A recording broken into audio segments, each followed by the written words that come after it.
Assalamualaikum warahmatullahi wabarakatuh. Hai sahabat semua, selamat datang di Podcast Learning Jurnal Agenda 1. Perkenalkan, nama saya Star Faisal, peserta Latsar Angkatan 1 Kabupaten Bangka Tengah, kelompok 2, calon pegawai negeri sipil dari Satuan Kerja Dinas Pengendalian Penduduk, Keluarga Berencana, Pemberdayaan Perempuan dan Perlindungan Anak, Kabupaten Bangka Tengah, Provinsi Kepulauan Bangka Belitung, dalam formasi jabatan verifikator keuangan. Dalam kesempatan kali ini, izinkan saya berpendapat tentang pengalaman pembelajaran substansi dan proses pembelajaran harian, baik secara sinkronus dan asinkronus yang sedang kami jalani saat ini. Berbicara mengenai metode pembelajaran langsung yang berlaku, saat ini kami diharuskan melalui 3 tahapan pembelajaran, yaitu yang pertama adalah blended learning, yang kedua adalah aktualisasi di tempat kerja, dan yang terakhir adalah pembelajaran secara klasikal. Dari ketiga tahapan tadi, kami akan melaluinya kurang lebih dalam kurun waktu 3 bulan, di mana pada saat ini kami sedang menjalani proses pembelajaran tahap pertama, yaitu melalui blended learning. Dalam tahapan ini, ada 2 metode pembelajaran yang digunakan, yaitu metode sinkronus dan asinkronus. Metode sinkronus merupakan proses pembelajaran secara tatap muka, di mana para pengajar ataupun tutor dapat memberikan instruksi secara langsung. Pada proses pembelajaran ini, pengalaman saya dalam mengikuti pembelajaran secara sinkronus pada hari Jumat kemarin bersama Bapak Insinyur Ngadimun selaku pengajar atau tutor melalui Zoom meeting. Pembelajaran yang dibawakan oleh Bapak Insinyur Ngadimun berjalan dengan lancar, di mana peserta Latsar dapat berperan aktif dan terlibat dalam diskusi yang diberikan beliau.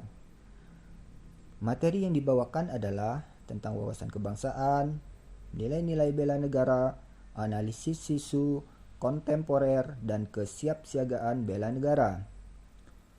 Sikap dan perilaku wawasan kebangsaan dan bela negara, di mana beliau menekankan kepada kami sebagai ASN perlu memahami wawasan kebangsaan dan nilai-nilai bela negara, di mana wawasan kebangsaan itu sendiri adalah cara pandang bangsa Indonesia dalam rangka mengelola kehidupan berbangsa dan bernegara yang dilandasi oleh jati diri bangsa dan kesadaran terhadap sistem nasional yang bersumber dari Pancasila, Undang-Undang Dasar tahun 1945, NKRI, dan Bhinneka Tunggal Ika, guna memecahkan berbagai persoalan yang dihadapi bangsa dan negara demi mencapai masyarakat yang aman, adil, makmur, dan sejahtera. Beliau juga menekankan ada 4 konsensus dasar berbangsa dan bernegara, di mana yang pertama adalah Pancasila, Undang-Undang Dasar 1945, yang ketiga adalah Bhinneka Tunggal Ika, serta yang keempat adalah Negara Kesatuan Republik Indonesia atau NKRI. Serta beliau juga menerangkan sarana pemersatu, identitas, dan wujud eksistensi bangsa yang menjadi simbol kedaulatan dan kehormatan negara. Di antaranya adalah bendera, bahasa, lambang negara, serta lagu kebangsaan.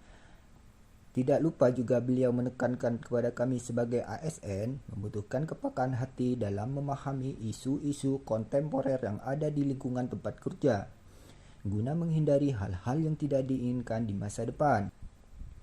Pembelajaran sinkronus sendiri memiliki beberapa kekurangan, yaitu di antaranya pengajar dan peserta sewaktu-waktu dapat mengalami kendala yang tidak memiliki jaringan internet yang stabil, dan juga beberapa kendala laptop yang error, sehingga dapat memperhambat proses pembelajaran yang sedang berlangsung.